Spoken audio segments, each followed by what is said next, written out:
Hello po ma'am, ako po yung naka-Aerox na motorcycle this way. Ay, iwan na natin motor na dito, siguro na bahala. Ayan. Hey! Pero ayaw mo kami sama sa vlog mo? Oh, sama kayo. Ayan o. Say hi!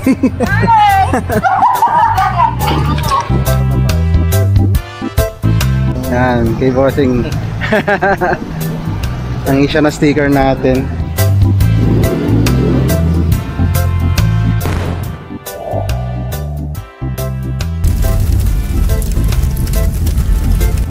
So, what is up mga lods? Guys, mga bossing ko, for today's vlog, for today's video, paparehistro natin tong ating Aerox V2 na si Puto.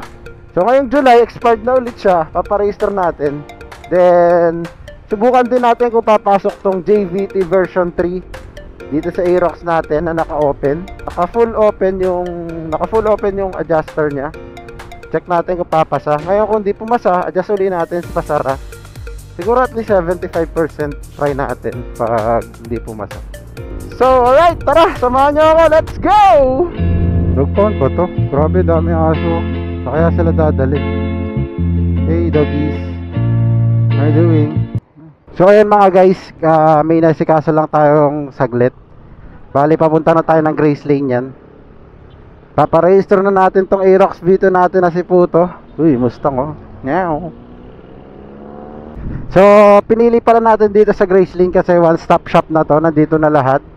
Nandito na yung LTO, nandito na yung Mission. Basta nandito na lahat, pati MVIC. Eto, dito.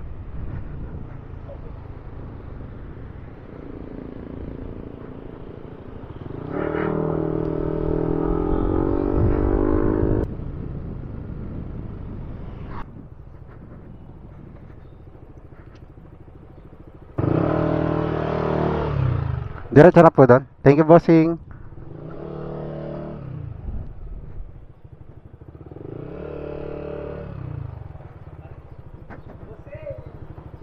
Po, good afternoon. Ay, good morning. Dito bossing, rehistro.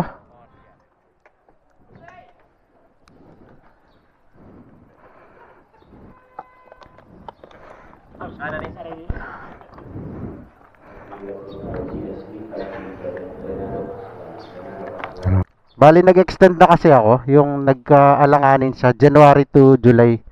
So ngayon expired na siya ng July. Okay. So yun guys, wala pa daw sa system yung ano natin, yung plaka. So pupuntahan natin yung office regarding to sa pagpaparehistro ng ating plaka. Bago lang kasi plaka natin. Let's go. Hello po ma'am, ako po yung naka-Aerox. Ano po yan, sir? Yung pinapunta po ako ni Kuya dito sa Cashier 2. Yung regarding daw po sa Aerox. Opo, na paano po yan, sir? Eh, sa plaka daw, dahil bago pa, wala pa daw sa system. Siyempre po natin. Yes. Ganito yun, sir, no? Ipapa-update muna namin yun, no? Kasi usually po yung mga bago wala pa sila sa system. Pero training wala kasi po, sir. So yun, sir, kailangan kong i-update muna ni LTO. Kunin ko yung contact number mo once na i-update namin. So hindi pa po pwedeng rehistro. So mga ilang weeks po kaya yun? Yes, sir, kung ma-text ka naman within this day, pwede ka naman bumalik na yung ano. Okay, sige. Hindi naman week, sir. Okay, sige. Bukas lang po. Okay, sige. Paano ba? Iwan ko yung contact number ko. Okay, 0995. 5 minutes later. Okay na, sir. Kung ma-text po kayo ngayong araw, Pwede na bumalik. Okay, thank you. So yun guys, bali hindi tayo pinalad today. Kasi itong plate number natin, since bago pa daw, hindi pa naka-input sa system nila. So parang i-re-register muna nila sa system nila or i-input muna sa system nila before tayo makapagparehistro. So sana within the day, bigyan tayo ng feedback, sabi magte-text or magko-call. Kala ko naman smooth lang. Reminder lang din sa mga kagaya kong rider or motorista or may sasakyan na bagong plate number.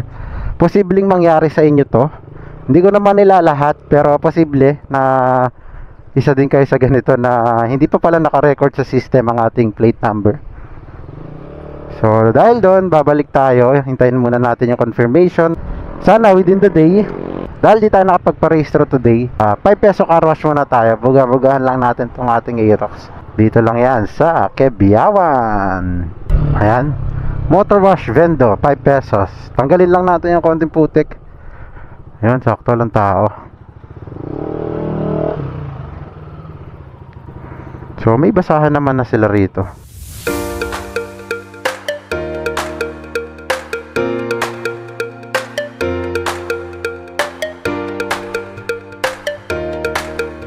So much later that the old narrator got tired of waiting and they had to hire a new one. So ayan. Ayan, pwede na yan. So binanlawan lang natin tong Aerox V2 natin. Para naman kahit pa paano pleasing naman siya doon sa pagre-rehistrohan natin. At sana matawagan tayo today or ma-text tayo today. Para makabalik naman tayo. Sayang naman yung bakanting oras natin. So thank you motor wash, benda 5 pesos. Tomorrow. Day 2 ng ating pagpaparehistro. Bali, ngayon pa lang tayo makapagparehistro. So ito ang ating day 2. Bali, nag-text sa atin yung LTO ng 5:30 ng hapon. Ngayon ang ating day 2, babalik tayo sa LTO para i-continue ang ating registration. Yung pagdating sa reason naman kung bakit hindi naka-input sa system yung plaka natin, I don't know, ewan, di ko alam kasi matagal na natin nakuha itong plate number natin eh. Huwag mong subukan. Masisira ang buhay mo.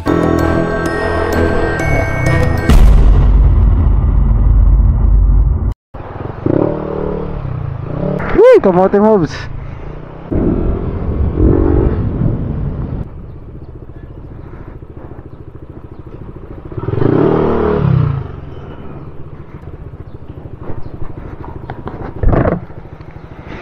Bossing ako yung kahapon na i-input daw sa system. Okay na, nag-text na po.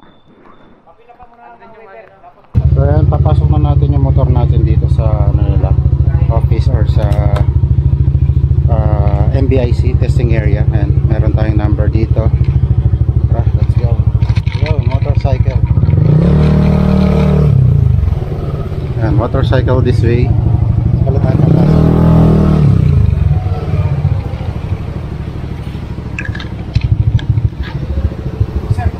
Okay na po. So iwan na natin motor na dito. Si Kuya na bahala. Ayan. Sige. Ito po yung remote yung posing. Bagay kuya. Kabagay mo ah. Ayan, si Puto. Bayad muna tayo sa cashier. Testingin na siya. So ayan, punta muna tayo dito sa cashier para magbayad. Nag-text sa akin 5:30 na. O talaga? Wow. So Ngayon ka bumalik. Oh. So anong gagawin pa? Anong next pala niyan? Sir, Anong next na gagawin? Sa cashier daw eh. gawin mo. May copy ka ba ng ORCR? Magbibigay ako ulit. Kung meron ka, sir. Nasa Kaya motor. naman, pwede naman hanapin na lang namin. Nasa motor, nandun sa testing area. Mga pre-lugi po. Bayad kagad tayo. 560 unang gastos natin. 560. Ano yan, sir? Sir, ayaw mo kami sama sa vlog mo? Oh, sama kayo. Ayan o. Say hi. 560 pesos for the testing center.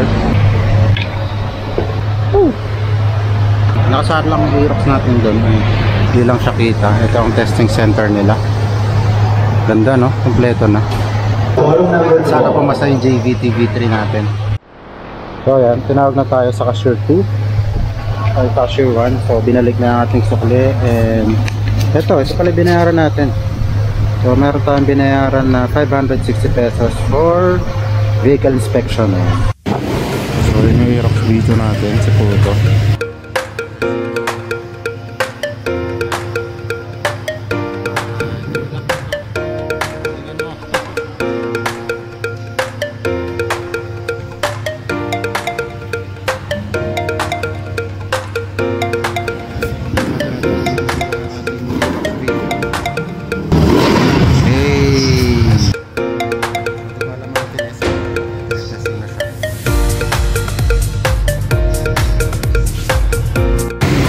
So yun pala guys, emission pala yun.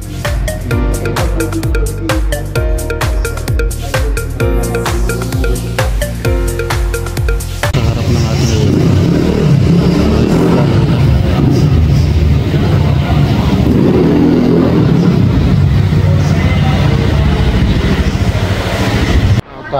Tinawag na tayo, punta daw tayo sa control number 2. Yung Aerox natin, yari na sa testing. Then dito tayo sa control number 2. Yung mga testing area nila.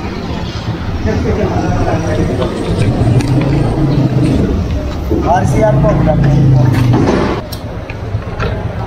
Sir, patuloy ko po yung customer survey. Pwede ko po ba pira? Okay, sige, okay lang po.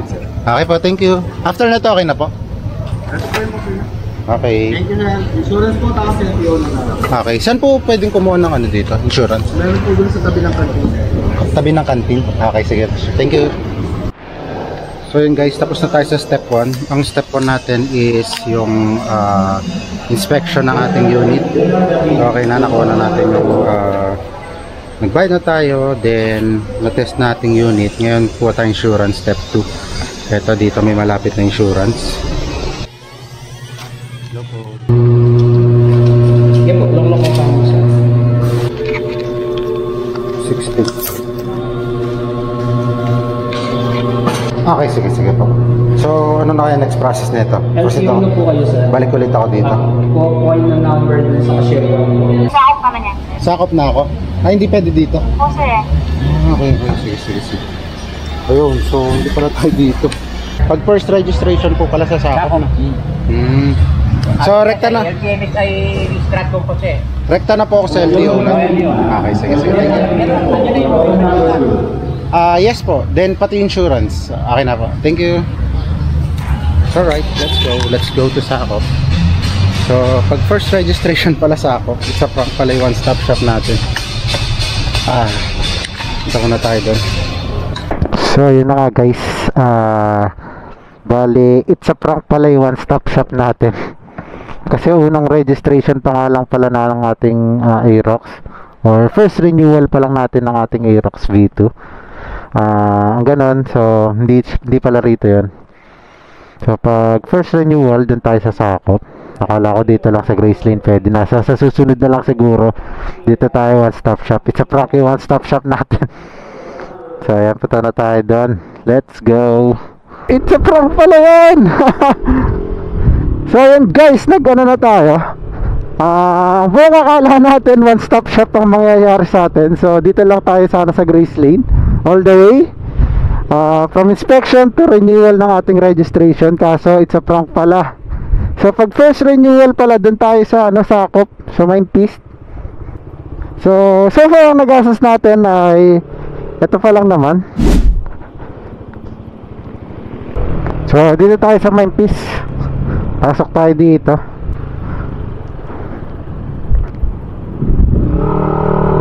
Oh, man, LTO. Where's the LTO? Ito pala LTO. Ito, ikot tayo. Lumagpas. Ha! Ikot, guys. LTO. Where's the LTO? Ito LTO. Sarado.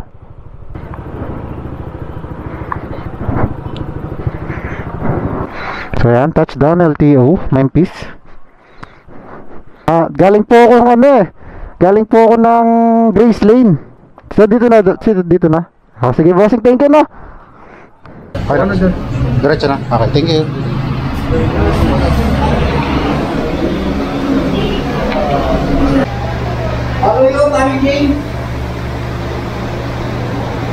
So ito pala yung result ng ating inspection.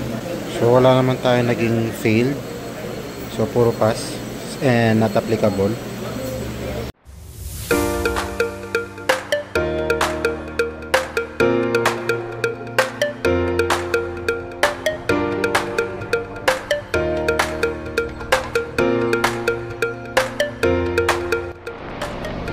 So yung mga boss, mga lods, mga guys, yari na tayo.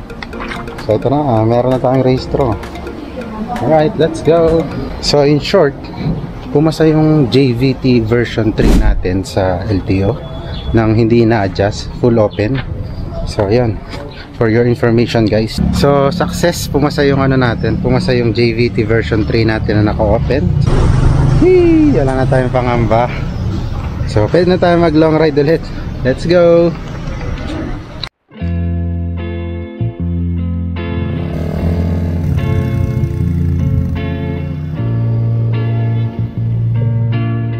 ayun mga guys, tapos na tayo sa ating renewal serye ng ating Aerox V2 na si Puto.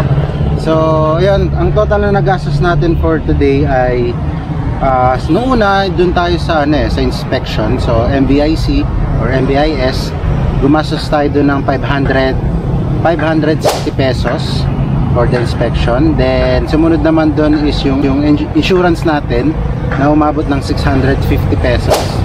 Tapos ano pa ba ang sunod? Yung sa mismong LTO na mismo, yung renewal. So ang presyo doon is 370. So ang total cost or nagastos natin for today's renewal ay 1,580 pesos lang. So ayun, i-summarize lang natin yung mga naging activities or ginawa natin ngayon sa pag-renew ng ating Aerox V2 na si Puto. Bali, ang una natin ginawa, syempre nag-photocopy tayo ng ORCR. Then sinurrender natin or binigay natin yun sa MBIES or MBIC. And upon inspection, syempre magbabayad tayo ng inspection fee. And yun na nga, after natin sa inspection, insurance. So need natin ng insurance, prerequisite kasi yung insurance before tayo mag-renew ng ating registration ng ating motor. So medyo may labilab din sa kapwa nating mga riders, nagagastos kang 1,580, pero imagine, ano naman yun, yearly naman siya. So siguro mas maganda kung yung kagaya sa lisensya, no? Hindi na siya yearly ang renewal, siguro at least 3 years, 5 years, ganun. So yun lang naman yung ginawa natin ngayon sa renewal ng ating Aerox. So sana nakatulong sa inyo yung video na to para sa mga aspiring o magsisimula pa lang mag-renew ng kanilang rehistro ng motor. So hanggang sa muli, ride safe. Meow.